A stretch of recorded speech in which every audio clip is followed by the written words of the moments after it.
It is custom for me to smile. So I am going to smile. And I'm going to be welcoming you on board another very beautiful episode. It is very episode of The Bookshelf, broadcasting live from the studios of Western Spring Television. I believe that you're keeping well because we are keeping well. And honestly, this is about everybody keeping well. I promise this particular episode, every episode, yes, but this particular one is focused on our mental health. But first, let's bring you up to speed with regards to the charge for the week. Beg your pardon for this year that we are in, and that is for us to complete a book. Whatever it is that you're doing, whatever material that you have with you, please complete it. I have a book in front of me right now, and I am able to know where the focus I want to, for the show today that I want to bring to us is because I completed the book. My name is Damilola Raphael, honored to be your teaching and learning advocate on this platform. So we're done and dusted discussing the charge for the year that we are in, complete a book, and I'll be moving on. I decided to not show any pictures because the families of these persons will one day get to see this particular material, this production, and I wouldn't want to be putting hurt in their hearts. I'm also avoiding this because I want for people who have known these different persons, I'm avoiding putting up pictures, because I want for those who have known them to remember them based on the last encounter they had with them, the last joyous encounter or happy encounters that they have had with them. And I'm also going to be avoiding mentioning names. There was a time we took on this platform the Chinese examination. There is a particular Asian examination that it's an external examination bringing quite a number of persons together, what we call jam in this part of the world. So when we hear depression, when we hear suicide, we think it belongs to some other parts of the world, some other continent. It is not our thing. It is a taboo. But we have been seeing these reports making it to the news. That means quite a number of them have been happening that weren't made public or weren't brought to the media. There was a time a particular student had issues with JAM, the results and all that, and then the next thing the child committed suicide. Another time we were hearing somebody was trying to write a particular professional examination and then the person didn't make it and the person took his own life. Another one got to a particular level, I think repeating causes a particular cause and then decided to take his own life because he didn't make it. Quite a number, male, female, irrespective of the age, teenage, 20s, people in their 30s. And it's very, very sad, honestly. The book I have with me today, we've taken it on before. In fact, we had the author live in the studios with me that day. And I remember I was wearing a fez cap and a black top with the station's logo on them. Rave FM, our sister station, and WSTV, where we are in. And he was with us. I even did a video of receiving the material on our sister station while I was in the live studio on the other side. And I got to ask him many different questions. This book was launched at his 70th birthday. He is over 70 years old now. I'll be going straight to page 16 of this material, chapter 2. He talked about his education, school days. Work hard every day. That's the quote right there. Work hard every day to be the best person that you aspire to be. But never feel guilty if you fall short of your goals. Every sunrise offers another chance. That is the quote right there. I may be taking on that quote again and I may not. But get it right. Work hard every day to be the best person that you aspire to be. But never feel guilty if you fall short of your goals. every sunrise offers another chance. So I'll skip, and just come over to page 16. Right here, page 16. I really want to take my time to read from here. Baptist College, Iwo Mission. It has different subtitles. It starts from his primary education and all that, but I'm just skipping straight to page 17 now. Let's do page 17, and I'll just start reading. Please track with me. The author speaking here, but I'm going to be taking it in the first person. Should I take it in the second person just in case? I don't personalize another person's challenge. So let's take it in the second person. He said his first journey ever outside his town, was in 1969 when he went for the federal government entrance examination. The journey took him to Okeodo in Iwo. For the 5 of them who were registered for the examination, the excitement of the journey was by far greater than the examination itself. The examination was to take place on a Saturday morning, and so they were instructed to make sure that they arrived at the venue early. The only way this could be possible was for them to make sure that they did not miss the first lorry from Ejigbo that Saturday morning. So the 5 of them gathered and made an arrangement to sleep at the place of one of them, which was very close to the motor park. They slept very early, hoping to be up in the morning and ready for the lorry. It wasn't long before they started hearing the crows of the cocks. It was daybreak. They jumped out and headed straight for the motor park. To their utter surprise, there was no single person at the park. All the buses gone? All the lorries rather gone. After some time, they saw a night guard who had just resumed duty. He asked what their mission was at the park at that particular time, and they told him they were to board a lorry to Iwo. He told them that they had come to the park too early. Can you beat that? And that the driver who would go to Iwo as the first lorry on Saturday had just left the park to go and sleep. He advised them to go back home and sleep. But when he saw that he could not change their minds, he left them to stay with him. After some time, they all dozed off. By 5:30 a.m., but what time did they get to the park? Oh my goodness, by 5:30 a.m., the big lorry came around and the man woke all of them up, and they were very happy to be the first set of passengers on the lorry. That feels like you're going on first class. By 6 a.m., they were off to Iwo. They were there at the Baptist School, Okeodo Iwo, when it was time to go into the examination hall. What happened? I'll go on this very quick break. On the other side of it, I'll let you in on what happened, and of course what happened and what happened and what happened until this material came to life. Please stay with us, the bookshelf at the back.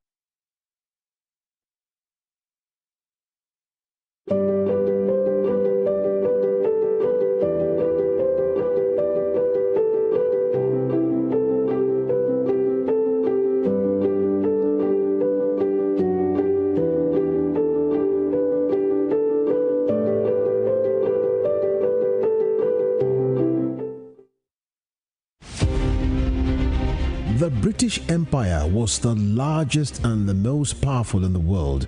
At its zenith, the empire embraced a quarter of the Earth's land surface and imposed her imperial majesty's rule on more than 458 million peoples across nations and continents. The empire took off with overseas possessions and trading posts established by England, spread over 3 million kilometers between 16th and early 18th century. Like previous empires, the British Empire began to crumble on its weight of overstretched territories and growing unrest in our various colonies. Today, the British Empire no longer exists. What is in place is the Commonwealth of Nations, a loose association of sovereign states which recognize the King of England as the titular head. Western Spring Television identifies the British Empire as a watershed empire in history.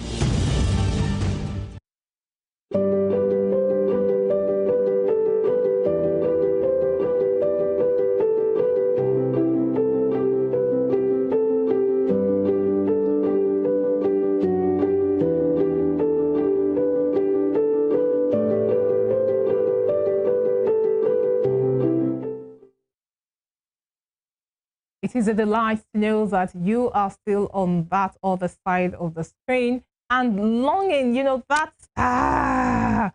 relax. I definitely will tell you. If I don't tell you what happened, I mean, waiting again? How did I say that? Waiting we get, something like that. Okay, and of course, it will do you good to actually get this material. Please look through our YouTube channel. They also gave out his contact, how you can actually reach out to him on, getting this material. Read it. I've read it quite a number of times. As many people as I've had around me have loaned it, have read it, and I collected it too. I don't play with books. I tell you, complete a book. If you are holding somebody's material, it's not fair. Return it to. All right. So today we are looking at hope, as I said earlier on, talking about loss, talking about adaptation, adapting, all through that process of that loss, and of course, triumph, winning in the end. Loss, adaptation, and triumph. That's the focus for today, and it's about, especially with regards to education, about depression, about giving up, about taking one's own life, committing suicide, just wanting to get done with it, as it were. And that's not really getting done, because if you think you're done, I've not been to the other side. And I mean, it's going to take a very long while before I go to the other side of God's green earth. So I don't know what it is like on that other side, but I know what it is like on this side. When somebody crosses over to the other side, I know what it is like on this side for other people around. And that's why I decided, let us just face this fair and square on the bookshelf today. And we are looking through the book titled Probe for Dismissal, Story of a Life Filled with Grace, an autobiography written by Wole Olayode himself, a very great man. I celebrate a great deal. So I'm on page 18. And we stopped at that part where he said they got to the school where they were supposed, the center, right? The exam center. Okay. So I'll read on, and I'm reading in the second person. They were there at the Baptist school, Okeodo-Iwo, when it was time to go into the examination hall.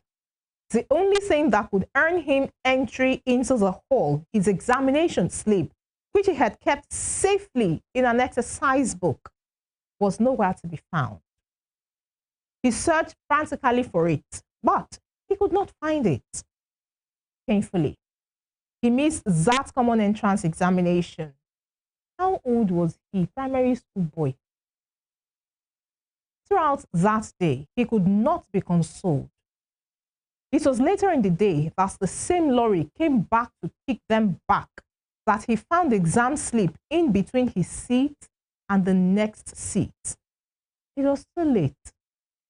This sad incident haunted him until he left primary school. In June, July of 1975. Now, when did we say he wrote this first examination? 1969. So that's how many years later? To 1975. He had another opportunity to travel to the same Okeodo-Iwo for another examination. Once bitten, twice shy. Right from the beginning, he was better prepared and much more focused. All the items that he had on him that day were all taken care of. And of course, having become more mature, there were no issues at all. Another thing was that the examination was important, as it was going to define what would happen to him next. It was also the only examinations that he took that year. And so whether he would remain on the farm or continue with his studies depended solely on the outcome of that particular examination. So he already had it in mind that nothing short of success would be acceptable, even to himself. In addition to all of this, it was in the pipeline that those who were finally selected would be on the federal government basic primary education teachers scheduled to begin soon at that time, as well as being clothed, fed, and still entitled to monthly allowance. For somebody to be on a program like that and still be a student of the famous Baptist College, Iwo Mission, were the factors pushing him ahead as he vigorously prepared for that all-important examination. It was these very high spirits that he carried to Okeodo on the day of the examination. He repeatedly checked his sleep until he was in the examination hall. The rest about the examination, the admission, and his resumption to Baptist College, Iwo Mission, are now history. And that is what I'm trying to communicate to you, dear listener. It will all become history. The triumph part of our topic, our focus for this edition: loss, adaptation, and triumph. How would there be triumph if the person gave up at the first leg, loss? From the things he had said here, he was wiser. He was not going to make any mistake anymore. He was going to cross his T's and dot his I's. Today, we are telling his story. But that was not the only challenge he faced though. Imagine that they had paid for the exam. He paid transportation. At that, even now, we talk, I don't know if I've said it in passing on this broadcast before, but I know I've said it at different fora, where people, even in Lagos, my mom worked in the education sector in Lagos, so I can say some things. Some children have never been on a public bus, not even inside a car. I was shocked. My mom worked in one of the skills acquisition centers. So she tells me whenever they are coming, they'll be so excited. I'm like getting on the public bus and parking themselves like sardine, God forbid. And she goes, you are the one saying God forbid. It's a big deal to them. So imagine that a parent had to squeeze and milk and juice and whatever it was that was needed to get that transportation cost covered, to get the examination fee covered, and all miscellaneous. And then the child, goes back home without the report of that, okay, I even wrote the exam.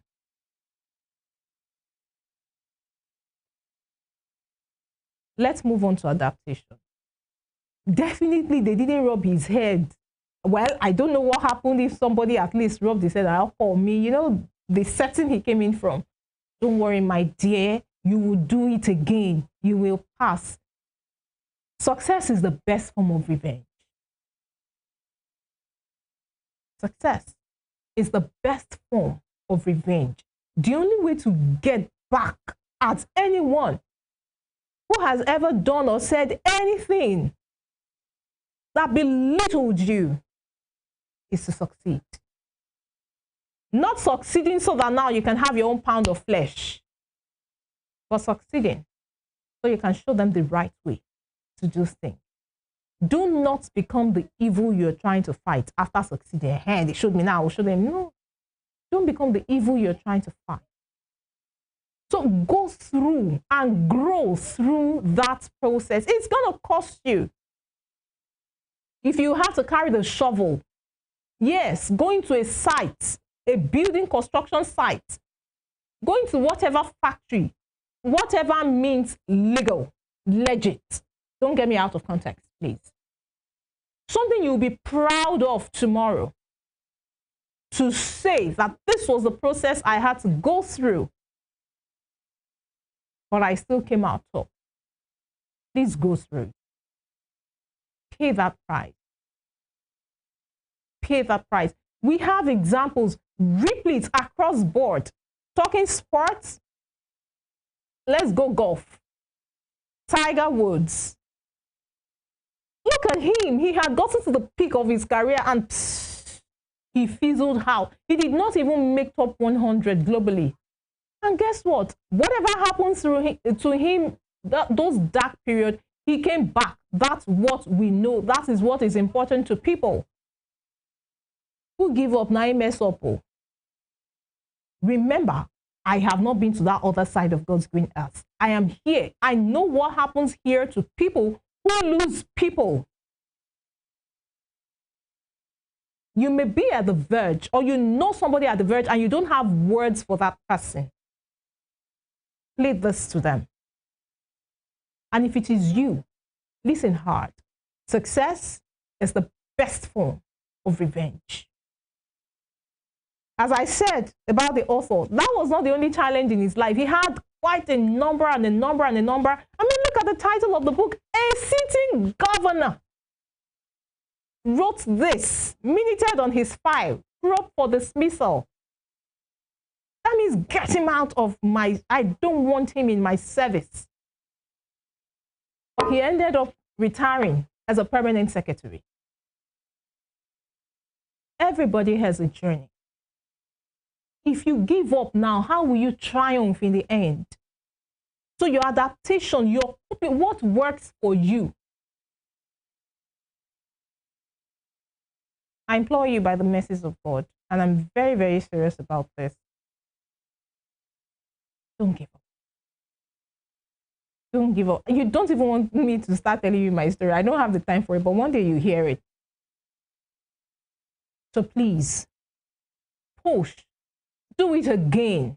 Do it again. I do not want to be marketing brands, but there is a particular eatery now, a food brand, global, that's, I mean, you want to eat from, at least, let me just taste what they even have. People are buying the franchise all over.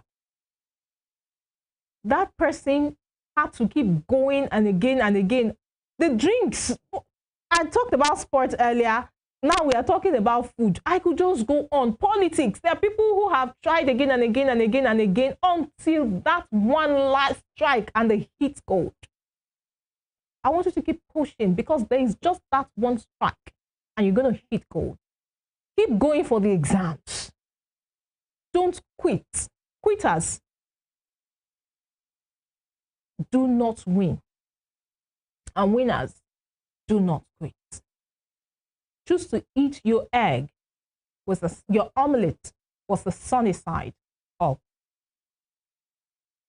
The triumph at the end of our focus for this episode is what I want you to see, to keep your focus on and keep moving. I'm going to triumph.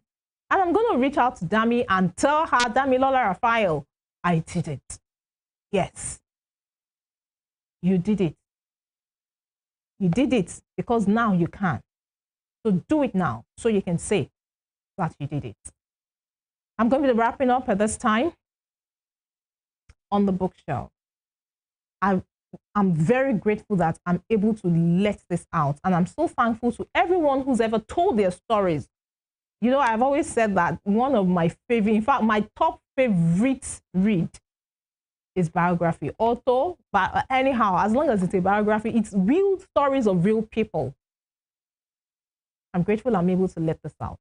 You also let it out. Let out the pressure, let out the tension, let out the anxiety, let out the panic, and just keep doing what you need to do to eventually triumph.